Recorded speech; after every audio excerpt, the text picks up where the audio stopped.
While the DA congratulates every matric from the class of 2020 who have passed after such a difficult year and sympathize with those who were not successful this time around, the minister surely cannot hope to get away with this deceit. The fact of the matter is that the real matric pass rate is sitting at 44.1%, which is calculated by comparing the number of learners that enrolled in 2018, those that actually wrote the matric exam, and those that actually passed. The reality of the situation is that this group of matrics started with just under 1.1 million learners enrolled in 2009 as grade 1 learners, and which calculates to a real matric pass rate of 41% comparing to those that passed this past year. The serious concerns plaguing the South African education system will never be addressed if the department continues to try and bury the truth of its ineptitude. This pass rate is disappointing and indicative of the chaotic nature of the 2020 academic year, the historical challenges of the South African education system, which is indicated by a high dropout rate.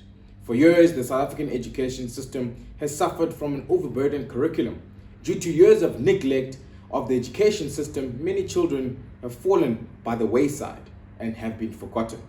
Many of them face a prospect of a lifetime of poverty, inequality, and unemployment, which is inevitable because of the irrelevance of the curriculum for the job market and industry, because it's not producing the right skills, and entrepreneurship and innovation are not being prioritized. And with the economy crashing and burning as we speak, even hard work is not a golden ticket to success.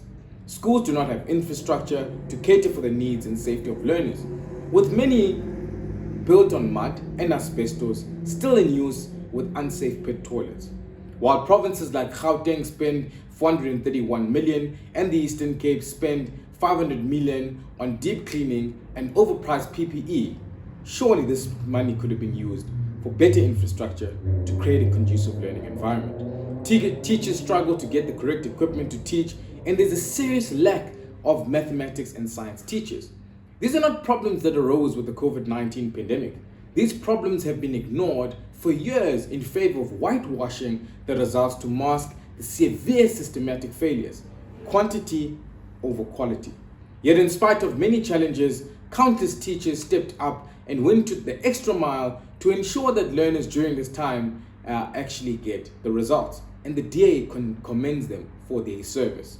Unless the Minister of Basic Education and the department urgently engage with different stakeholders in order to address these failures, the true matric pass rate will continue to plummet to the detriment of our children and their futures. Surely we cannot gloat when over 50% of grade 1 learners never get the opportunity to write their matric exam.